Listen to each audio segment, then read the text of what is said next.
வணக்கம் தோழர்களே. எழுத்தாளர் பிரபஞ்சன் எழுதிய அமரத்துவம் அப்படின்ற கதையை தான் உங்ககிட்ட பகிர்ந்துக்க போகிறேன். அமரத்துவம் இந்த வார்த்தையை கேட்ட உடனே ரொம்ப பிரமிப்பாக இருந்துச்சு எனக்கு. அதே பிரமிப்போடு தான் அந்த கதையை படிக்க ஆரம்பித்தேன். பொதுவாக இன்றைக்கி இருக்கக்கூடிய சூழலில் கல்வி, பள்ளிக்கூடம் அப்படின்ற விஷயங்கள் எல்லாமே வியாபாரமயமாக ஆயிடுச்சு. இன்னும் சொல்லப்போனால் ஸ்கூலில் ஃபீஸ் கட்டலை அப்படின்னு சொல்லிட்டு கூட தற்கொலை செஞ்சுக்கிறாங்க. இதில் என்னென்னா, எல்லாமே வணிகமயமாக ஆன பிறகு எல்லாமே மாணவர்கள் தலையிலையும் அல்லது பெற்றோர்கள் தலையிலையும் ஒரு சுமையாக இந்த கல்வி வந்து நின்றுட்டுருச்சு. ஒரு பொருளாதார சுமையாக வந்து நின்றுச்சு. யாருமே இன்றைக்கெலாம் 2 குழந்தைக்கு மேலே பெற்றுக்கிறது இல்லை. அது அரசாங்கத்தோட திட்டம் காரணமோ இல்லையோ, இந்த ஸ்கூல்களில் இருக்கக்கூடிய ஃபீஸ் ஒரு காரணம். இந்த கதை எங்கே ஆரம்பிக்கு அப்படின்னு சொன்னால், பூங்குளம் அப்படின்ற ஒரு கிராமத்துக்கு முத்துக்குமாரசாமி வந்திருக்கிறார் அப்படின்ற செய்தியை வைத்தி தெரிஞ்சுக்கிறார். அப்படி வைத்தி அதே ஊருக்காரர் தான், முத்துக்குமாரசாமியும் அதே ஊருக்காரர் தான். ஆனால் முத்துக்குமாரசாமி இப்போ ஊர்க்காரராகவே திரும்பி வந்துட்டார். அதனால் வைத்தி வந்து பார்க்க போகிறார். பொதுவாக முத்துக்குமாரசாமியை தெரியாதவங்க யாருமே இருக்க முடியாது.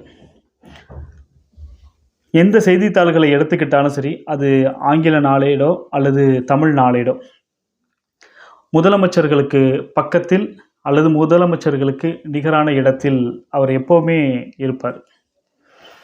எந்த பிரச்சனைனாலும் சரி, ஒரு வார்த்தை முத்துக்குமாரசாமிகிட்ட கேட்டுருங்கப்பா அப்படின்னு சொல்கிற அளவுக்கு முத்துக்குமாரசாமி வந்து ரொம்ப திறம்பட செயல்பட்டவர். இன்னும் ஸ்பெசிஃபைடாக சொல்லணும் அப்படின்னு சொன்னால், தென் மாவட்டங்களில் ஏற்படக்கூடிய சாதி கலவரமாக இருக்கட்டும், இல்லை மிகப்பெரிய எந்த ஒரு பிரச்சனையாக இருக்கட்டும், தண்ணீர் பிரச்சனையாக இருக்கட்டும், எதுலனாலும் முத்துக்குமாரசாமி தலையிட்டு தீர்த்து வைக்காத பிரச்சனையே கிடையாது.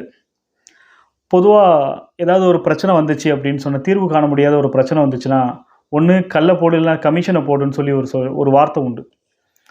பொதுவாக அந்த கமிஷனுக்கே அந்த சொல்லாடலை வந்து அடிக்கடி பயன்படுத்துவாங்க.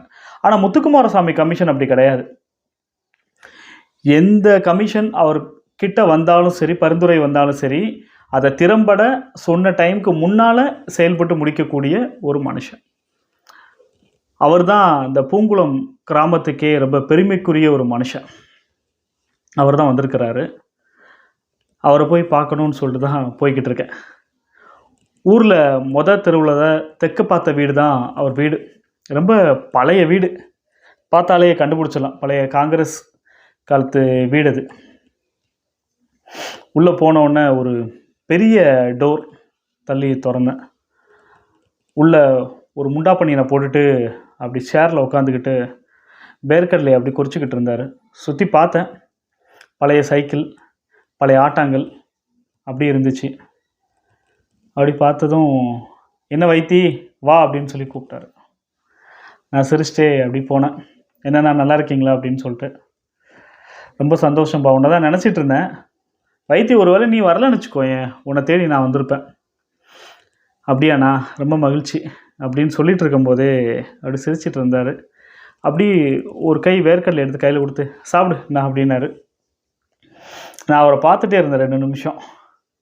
ஆனால் அவங்கள இப்படி பார்க்குறது எனக்கு ஏதோ மாதிரி இருக்குது அப்படின்னா, இதாம்பா நசம் அப்படின்னாரு. ஏன்னா அவர் பேண்ட் ஷர்ட் போடாமல் நான் பார்த்ததே இல்லை. முண்டாப்பணியை போட்டுட்டு இப்படி ஒரு லுங்கி கட்டிக்கிட்டு ரொம்ப சாதாரணமாக, மீசையெல்லாம் வெள்ளை விழுந்துருச்சு, தலையெல்லாம் வெள்ளையாயிருச்சு. ஒரு வெள்ளை சீப் எப்படி இருக்கும் அது மாதிரி இருந்துச்சு அவருடைய மீசை. அங்கங்கே முள்ளாக தாடிகள்லாம் நரைச்சிருந்துச்சு. பார்த்ததும் ரொம்ப வயசாகிடுச்சுலானே அப்படின்னு. ஆமாம் ஆயிடுச்சு. உனக்கும் 40 இருக்காதா பின்ன? சுதந்திரத்துக்கு அப்புறம் பிறந்தவன் தானே நீ அப்படின்னாரு சிரிச்சுக்கிட்டே. ஆமாண்ணே அப்படின்னேன். அப்படி பேசிட்டு ஊர் கதையெல்லாம் கேட்டார். ஊர் எப்படிப்பா இருக்குன்னாரு. அப்படியே தானே இருக்குது. ஏதோ இந்த காசண்டு அரசண்டு இடத்துக்கு அடிச்சுக்கிட்டு பங்காளிங்கள் எல்லாமே அந்த கும்பகோணம் கோர்ட் வாசலில் வக்கீலுக்கு வால் பிடிச்சிட்டு திரியிறானுங்க. அதே சண்டை, அதே சச்சரவு. ஊரில் எதுவும் நல்லது நடந்த மாதிரி இல்லை. ஆனால் அந்த பூங்குளம் கிராமத்துக்கு ஒரே ஒரு நல்ல விஷயம், அண்ணன் இங்கேயே படித்து இந்த ஊர்லேயே பெரிய ஆளாகி ஒரு தலைமை இடத்துல உட்காந்துருக்கீங்க தெரியுமா? அதுதான். ரிட்டயர்ட் ஆகி வந்திருக்கீங்க. நீங்கள் படித்த ஸ்கூலில் பொன்விழா கொண்டாடுறாங்க. அதுக்கு நீங்கள் தலைமை தாங்குதுங்கன்னு சொல்லி சொன்னாங்க.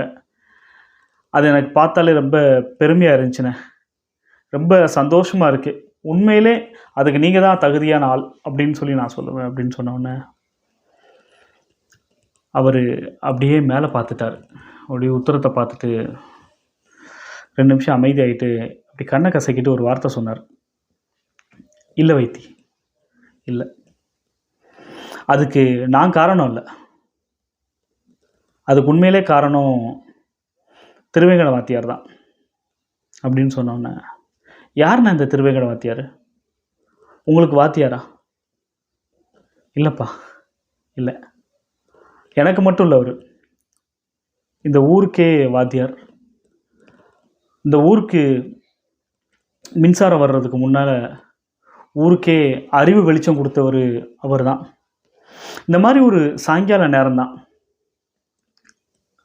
வந்தார். நம்ம ஊரில் ரொம்ப பெரிய பணக்காரர் ஒருத்தர் உண்டு, அவர் வீட்டுக்கு தான். அந்த சம்பவம் இன்னும் மறக்க முடியலை, அப்படியே மனசில் நிற்கு. அந்த பணக்காரர் வீட்டு முன்னால் நின்றுக்கிட்டு எப்படி சொல்ல, கூனி குறுகி நின்னார். கூட ஒரு அவர் வயசுலேருந்து கொஞ்சம் கம்மியாக ஒரு பெண் நின்னாங்க. பக்கத்தில் ஒரு சின்ன குழந்தை திருன்னு முழிச்சுக்கிட்டு ஒரு மூட்டை பை ஒன்று வச்சுருந்தாங்க, துணி மூட்டை பை அதில் சுற்றி. அந்த பையை அப்படி நான் அங்கே தூரமாக இருந்து விளையாண்டுக்கிட்டு இருந்தேன். அந்த பையை பார்த்தேன். அங்கங்கே சின்ன டப்பா, 2 பாத்திரம், சின்னதாக கொஞ்சம் துணி, அவ்வளோதான். அதில் வேறு ஒன்றும் இல்லை. அந்த தனக்காரர் பையன் கூட தான் நான் வந்து விளையாண்டுக்கிட்டு இருந்தேன். அவன் பேர் சிவலிங்கம். எங்களுக்கு கொஞ்சம் தூரத்தை சொன்னால் பங்காளி முறை தான் உண்டு. அவர் அப்படி வெளியில் போகிறதுக்காக சுருட்டை பற்ற வச்சுட்டு அப்படி நின்றுட்டு இருந்தார். அப்போந்தான் திருவேங்கட வாத்தியார் அப்படின்னு நின்றுட்டு, ஐயா அப்படின்னாரு. என்னப்பா சொல்லு அப்படின்னாரு. அடியேன் திருவேங்கடம், இது என்னுடைய மனைவி, இது என்னுடைய குழந்தை. தெற்க முழுக்க பஞ்சம். எனக்கு கொஞ்சம் படிப்பு வாசனை உண்டு. ஐயா ஏதாவது உபதேசம் பண்ணிங்கன்னா இந்த ஊரில் ஒரு பள்ளிக்கூடத்தை ஆரம்பிக்கலாம் அப்படின்னு சொல்லிட்டு வந்திருக்கேன். இந்த ஊரில் பள்ளிக்கூடமா? என்ன அது, நீ பாட்டில் பள்ளிக்கூடம்னு சொல்லி பேசிகிட்டு இருக்க, அதெல்லாம் நம்ம ஊருக்கு சரிப்பட்டு வராது அப்படின்னு சொன்னோன்னே, ஐயா பெரிய மனுஷர் அப்படி சொல்லக்கூடாது. ஏன் அப்படின்னு சொன்னால், ஊரே பார்த்தேன், செழிப்பாக லட்சுமி கடாட்சமாக இருக்குது. லட்சுமி இருக்க ஊரில் சரஸ்வதி இல்லாமல் இருக்கலாமா அப்படின்னு சொன்னதும் 2 நிமிஷம் யோசிச்சுட்டு, இந்த தெருமுக்கில் நம்மளுக்கு ஒரு வீடு இருக்குது, அங்கேயே ஆரம்பிச்சுக்கலாம் அப்படின்னு சொல்லிட்டு கிளம்பிட்டார். ஆனால் ஒன்று சொல்லிக்கிறேன், இந்த பசங்களை நீ போயிட்டு வலுக்கட்டாயமாக எல்லாத்தையும் கூட்டிகிட்டு போயிட்டோன்னு வச்சுக்கோயேன், வேலைக்கு யார் வருவா அப்படின்ற ஒரு இதுதான். அதனால் என்ன ஆள் பிடிச்சி கொடுன்னுலாம் சொல்லக்கூடாது, அந்த வேலையில் நீ தான் பார்த்துக்கணும் அப்படின்னு சொல்லிட்டு போயிட்டார். சரிங்கய்யா அப்படின்னு சொல்லிட்டாரு நம்ம வாத்தியார். அந்த வீட்டை பற்றி சொல்லணும் அப்படின்னு சொன்னால், அங்கே யாரோ தூக்கு மாட்டி இறந்ததாகவும், அங்கே அந்த தூக்கு மாட்டி இறந்தவங்களுடைய ஆவி அந்த வீட்டை சுற்றிக்கிட்டுறதாகவும் ஊருக்குள்ளே ஒரு பேச்சு உண்டு. அந்த வீட்டில் தான் திருவேங்கட வாத்தியார் அவர் குடும்பத்தோடு குடியிருக்க போகிறாங்க. சுற்றி எருக்க செடி முளைச்சி கிடக்கு, நாயுருவி புல் சுற்றி முளைச்சி கிடக்கு. அந்த இடத்த பார்த்துட்டு யாரும் பயப்படாமல் போனது கிடையாது. ஆனால் அன்றைக்கி குடியேறினவங்க மறுநாள் காலையில் அந்த வீட்டை பார்க்கும்போது அப்படி வாயில் விரல வச்சு பார்த்தாங்க. வீட்டுக்கு முன்னால் மாக்கோளம் அவ்வளவு சுத்தமாக இருந்துச்சு. ஒரு நாயுருவி செடி கிடையாது, ஒரு எருக்க மூடு கிடையாது. எல்லாத்தையும் சுத்தமாக அப்படி க்ளீன் பண்ணி அப்படி சுத்தமாக மொழுகி போட்டு வச்சுருந்தாங்க. ஒரு தெய்வ கடாட்சமாக இருந்துச்சுன்னு சொல்லுவாங்கள்ல, அப்படி இருந்துச்சு, கல்வி கடாட்சமாக. மறுநாள் அவருடைய வேலையை ஆரம்பிச்சிட்டாரு. ஒவ்வொரு வீட்லேயும் போயிட்டு படிக்கிறதுக்கு பசங்களை வர சொல்லிட்டு இருந்தார். அப்படித்தான் எங்கள் வீட்லேயும் வந்து நின்னார். அப்போ எங்கள் அப்பா முன்னாடி நின்னதை இன்னை வரைக்கும் நினச்சி பார்க்குறேன் வைத்தி. எனக்கே கண்ணு கலங்கிரும் போல்.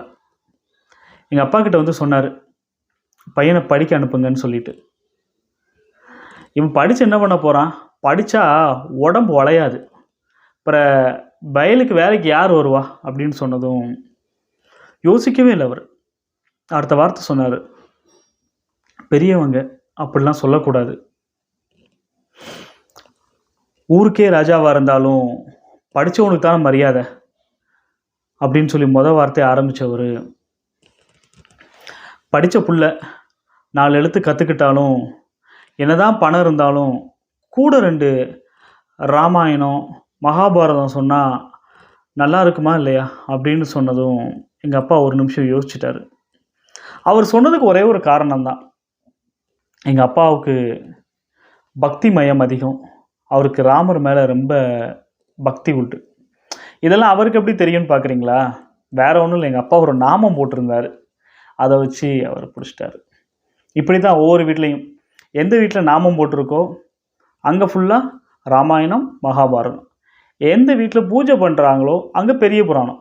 அவருக்கு தேவை ஒரே ஒரு விஷயந்தான், இந்த ஊரில் இருக்கக்கூடிய பிள்ளைங்களுக்கு எல்லாத்துக்கும் படிப்பை சொல்லி கொடுக்கணும், அவ்வளோதான், வேறு ஒன்றும் கிடையாது.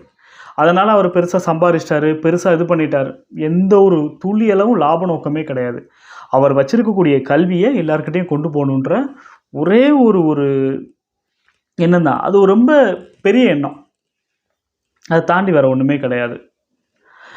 அப்படி ஒவ்வொரு வீட்லேயா கூட்டு வந்த பசங்க ஒரு 7-8 பேர் இருப்போம் அதிகபட்சம். நான், அந்த பெரிய தனக்காரர் வீட்டு பையன் சிவலிங்கம், அதுக்கப்புறம் வாத்தியாருடைய பொண்ணு புஷ்பவள்ளி, அதுக்கப்புறம் நம்ம சில தெருவில் இருந்து ஆட்கள் வந்திருந்தாங்க. ஒரு 7 பேர் இருப்போம். வாத்தியார் எந்த புரட்சியும் அப்படி சாதாரணமாக விட்டுறல, பொண்ணுங்களை கூட கூப்பிட்டு ஸ்கூலுக்கு கூப்பிட்டுட்டு இருந்தார். அப்படி கேட்கும்போது கூட அந்த வீட்டில் சொல்லக்கூடிய வார்த்தை, இப்போ அனுப்புகிறோம், அதுவும் 10 வயசு வரைக்கும் தான் அனுப்புவோம், அதுவும் தாய்மாமனுக்கு ஒத்துக்கிட்டால் தான் அனுப்புவோம் அப்படின்னு சொன்னதும் சரின்னு சொல்லிவிட்டு அதையும் ஒரு வார்த்தையை எடுத்துக்கிட்டு கல்வியை சொல்லி கொடுக்க ஆரம்பித்தார். இப்படி தான் ஊரில் இருக்கக்கூடிய சின்ன சிறுசுலேருந்து பெரிய பிள்ளைங்க வரைக்கும் படிப்பு சொல்லி கொடுத்துட்டு இருந்தார். அந்த வருஷமான ஸ்டார்ட் பண்ண விஜயதசமி அன்னைக்கு பள்ளிக்கூடத்தை ஆரம்பித்து விசாலமாக எங்களுக்கெல்லாம் சொல்லிக் கொடுக்க ஆரம்பித்தார். நீங்கள் நினைக்க மாதிரி விசாலம் சொன்ன உடனே ஒரு பெரிய building, black board, bench, table அந்த மாதிரிலாம் எதுவும் கிடையாது. ஒரு தட்டி, மீதி எல்லாம் மனப்பாடம் தான். வாத்தியார் மட்டும் மணலை குமிச்சு அப்படி மேலே உட்காந்துப்பார், ஸ்டூடெண்ட்லாம் அப்படி தரையில் உட்காந்துப்பாங்க. மற்ற எல்லாருமே வந்துட்டு நல்லா படித்தாங்க. ஆனால் சிவலிங்கம் எப்பவும் போல் சேட்டை பண்ணிக்கிட்டே இருந்தான். 5ஆம் கிளாஸுக்கு மேலே போய் படிக்கணும் அப்படின்னு சொன்னால் கும்பகோணம் போய் தான் படிக்கணும். நான் மட்டும்தான் போய் கும்பகோணத்தில் போய் படிக்க போனேன், மற்ற எல்லாருமே படிக்க போகலை. வாத்தியார் பொண்ணுக்கு மட்டும் அவரே பாடம் எடுத்து சொல்லி கொடுத்துட்டு இருந்தார். அதுக்கப்புறம் சில பொண்ணுங்களும் ஸ்கூலில் படிக்க வந்தாங்க. நான் 6ஆம் கிளாஸ் கும்பகோணம் போகும்போது எங்கள் அப்பா வாத்தியாருக்கு பட்டு துணிமணி எடுத்து கொடுத்தாரு. வாத்தியாரோட வீட்டம்மாவுக்கு ஒரு சேலை, ரவிக்க, புஷ்பவலிக்கு கூட பட்டு தாவணி, பட்டு சட்டை எடுத்து கொடுத்தாரு. கொடுத்துட்டு கொஞ்சம் பணமும் கொஞ்சம் தங்கமும் கொடுத்தாரு. வாத்தியார் அழுதுட்டார். ஆமாம், வாத்தியாருக்கு அப்படி யாரும் இதுவரைக்கும் கொடுக்கல. ஊரில் படி அளப்பாங்கன்னு சொல்லுவாங்க, நெல். அந்த நெல் அளக்க போகும்போது வாத்தியார் ஒரு சாக்கு பையோட தன் மனைவியை கூட்டு போய் நிற்பார். உண்மையை சொல்லப்போனால் ஒரு பிச்சைக்காரன் தோரணை தான். ஊரில் இருக்கக்கூடிய காவக்காரங்கள்லேருந்து எல்லாருக்கும் போட்டு முடிச்சுட்டு கடைசியாக மிச்சம் மீதி இருக்கிறது தான் வாத்தியார் கொடுத்தாங்க. இவ்வளோ பேருக்கு கல்வியை கொடுத்த வாத்தியாருக்கு கிடைச்சது என்னவோ இம்புட்டூண்டு நெல் தான். வாத்தியார் அதை பற்றியெல்லாம் யோசிக்கவே இல்லை. அவருக்கு ஒரே ஒரு ஆசை, இந்த ஊருக்கு கல்வியை கொடுத்துடணும் அப்படின்னு சொல்லிட்டு. அதை தாண்டி அவருக்கு எந்த இதுவுமே கிடையாது. நான் படித்தேன், மேலே மேலே படிச்சுட்டே இருந்தேன். அப்படி ஒரு முறை ஊருக்கு வரும்போது புஷ்பவள்ளி எனக்கு ஒரு கருப்பு கலர் பேனா கொடுத்தா. அப்பப்போ அதை பார்த்துப்பேன், ஞாபகார்த்தமாக வச்சுருந்தேன். மறுமுறை வரும்போது கண்டிப்பாக வீட்டுக்கு வா அப்படின்னு சொன்னான். ஒவ்வொரு முறை வரும்போதும் வாத்தியாரை போய் பார்க்குறதுக்கு நான் தவறுனதே கிடையாது. எல்லா டைம் போய் பார்த்துட்டே இருப்பேன். அந்த முறை கண்டிப்பாக வர சொன்னனால வீட்டுக்கு போனேன். தடபுடலான ஒரு விருந்து எனக்கு வச்சுருந்தாங்க. பாயசம், அப்பளம், கூட்டு, வடை, பொரியல் அப்படின்னு சொல்லிட்டு ஒரு விருந்து. நான் போயிட்டு எல்லாத்தையும் சாப்பிட்டுட்டு என்ன இன்னைக்கு விசேஷம் அப்படின்னு கேட்டேன். அவள் சிரிச்சிட்டு, அடுத்த முறை இதை கொடுக்குறதுக்கு நான் இருக்க மாட்டேனே அப்படின்னா. அப்போ எங்கே போயிடுவேன் அப்படின்னு சொல்லி அழுத்தமாக கேட்டேன். வெக்கப்பட்டா. புஷ்பவள்ளி முறையாக வெக்கப்பட்டு அப்போ தான் பார்க்குறேன். ஸ்கூலில் நாங்கள்லாம் ஒன்றா தான் படித்தோம். பல பொண்ணுங்க பள்ளிக்கூடத்தை நிப்பாட்டின பிறகு கூட புஷ்பவள்ளி நிப்பாட்டலை. பசங்களோட அவள் உட்காந்து படிச்சுட்டு இருந்தா சரிக்கு சமானமாக. அந்த காலத்தில் அது பெருசு தானே. சரி என்ன அப்படின்னு சொல்லி திரும்பவும் கேட்ட உடனே கண்ணை பூடிக்கிட்டு சொன்னான், அடுத்து என் வீட்டுக்காரர் ஊர்லெல்லாம் இருப்பேன் அப்படின்னா. நானும் சிரிச்சிட்டு அப்படியே கடந்து போனேன். கல்லூரி படிக்க ஆரம்பித்தேன். கல்லூரி படிச்சுட்டு இருக்கக்கூடிய 2வது வருஷம்.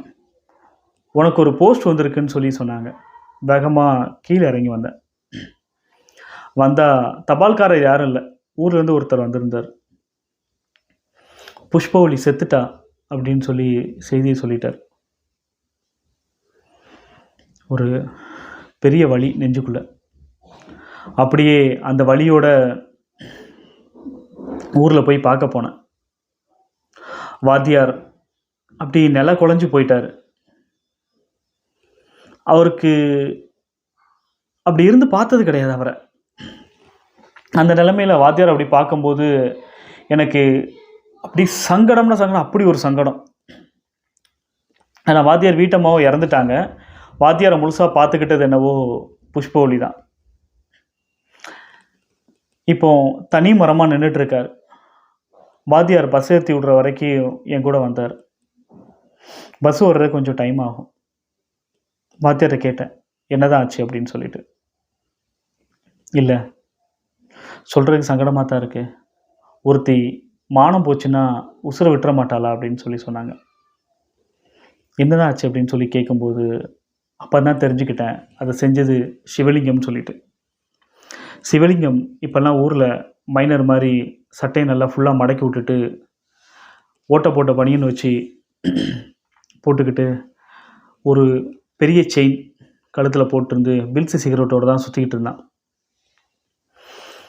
அவள் மானம் போன இடத்துல அதே வில்ஸு சிகரெட்டும் அவன் போட்டிருந்த பெல்ட்டு மட்டும் கிடந்ததை கண்டுபிடிச்சி எடுத்துட்டோம். சரி போலீஸ்கிட்ட சொல்லியிருக்கலாமேன்னு சொல்லிவிட்டு நான் சொன்னேன். சொல்லி அவன் ஜெயிலுக்கு போயிடுவான். ஸ்கூலில் இன்னும் பொண்ணுங்க படிச்சுட்டு இருக்காங்களே, பள்ளிக்கூடத்துக்கு கெட்ட பெயர் ஆயிராயதா அப்படின்னு சொல்லி கேட்டவுடனே, அவனை கல்லை விட அடித்தாது கொன்று இருக்க வேண்டியதான் அப்படின்னு சொல்லிட்டு சொன்னேன். யார் உசுரையும் எடுக்கிறது நம்மளுக்கு வேலை இல்லை, நாம் யாரையும் படைக்கலையே அப்படின்னு சொன்னார். அந்த மனுஷனோட சாந்தம் எனக்கு அப்போ தான் புரிஞ்சுது. இன்றைக்கும் அந்த கண்ணு என் முன்னால் நின்றுட்டுருக்கு. சாந்தம் அப்படின்னா அது திருவேங்கட வாத்தியார் தான். பஸ் வந்துருச்சு, நானும் கிளம்பி போயிட்டேன். அதுக்கப்புறம் பள்ளிக்கூடம், நடுநிலைப்பள்ளி, உயர்நிலைப்பள்ளி, இப்போ மேல்நிலைப்பள்ளி, இப்போ பொன்விழா கொண்டாடுற அளவுக்கு பெரிய ஸ்கூல் ஆகிருச்சு. அதுக்கு நானே சிறப்பிக்கிறேன். ஆனால் இதை பார்க்குறதுக்கு அவர் இல்லை. கடைசி வரைக்கும் ஸ்கூலை அவ்வளோ பத்திரமாக பார்த்துக்கிட்டாரு. ஆனால் அவர் என்னவோ யாரும் பார்த்துக்கல. கடைசி வரைக்கும் அவரோட துணியை சோப் போட்டதுலேருந்து அவருக்கே அவர் சமைச்சு சாப்பிட்டதுலேருந்து எல்லாமே அவர் தான் பார்த்துக்கிட்டாங்க. அந்தளவுக்கு ஒரு கல்விக்கு பேர் போன ஒரு மனுஷன். உண்மையிலே இந்த எப்படி சொல்ல, பொன் விழாவை அவர் தான் சிறப்பிச்சிருக்கணும். பாவம் 70 வயசில் இறந்து போயிட்டார். யாருக்கும் எந்த தொல்லையும் கொடுக்காம அப்படி ஒரு நல்ல சாவு செத்து போனார் மனுஷன். அதை நினைக்கும் போது தான் கண்ணு கலங்குது. அப்படின்னு சொல்லிட்டு இருக்கும்போதே வீட்டுக்குள்ளேருந்து என்னுடைய மனைவியும் மகளும் கோயிலுக்கு போகிறேன்னு சொல்லிட்டு வந்தாங்க. இவர் தான் வைத்தி அப்படின்னு சொல்லி நண்பன் அறிமுகப்படுத்தினேன். வாங்கண்ணா, அடிக்கடி உங்களை பற்றி சொல்லுவார், இப்போ தான் பார்க்குறோம் அப்படின்னு சொன்ன உடனே அப்படியே சிரிச்சிட்டு வைத்தி கேட்டான், எங்கே கோயில் கிளம்பிட்டீங்களா அப்படின்னு சொல்லிட்டு. ஆமாம். பொண்ணு பேர் என்ன அப்படின்னு சொல்லி கேட்டேன். புஷ்பவள்ளி அப்படின்னு சொல்லி சொன்னார். எனக்கு ஒரு நிமிஷம் திகைச்சு போச்சு. ஆமாம், மனுஷங்க ஏதோ ஒரு ரூபத்தில் வாழ்ந்துட்டு தானே இருக்காங்க. உண்மையிலே அவருடைய அமரத்துவம் இதுதான் அப்படின்னு சொல்லிட்டு புரிஞ்சுக்கிட்டேன். நன்றி தோழர்களே.